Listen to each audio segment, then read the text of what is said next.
Bien que gusta el enerji muy dura, mamá, no escuché así que se llama.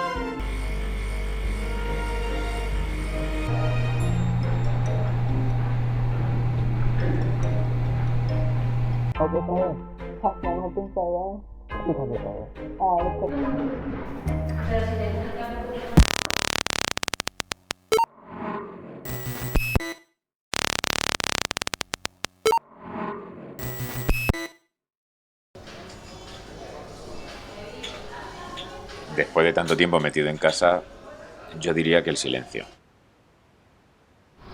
Los pájaros, el viento. A mi vecina cantarle canciones a su niño. Ahora mismo ya sé quién tiene hijos, quién no tiene hijos. Las ambulancias. Ausencia de ruido. Alguna vez he escuchado a la vecina del quinto. Y a bañarte con vinillo de Jerez.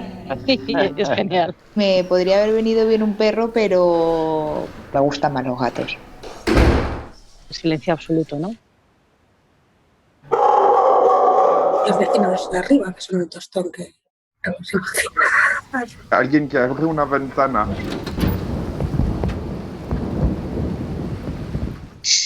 De cuando abres una cerveza. Mover todo en el salón para despejarlo para empezar nuestras clases de gimnasia. Silencio.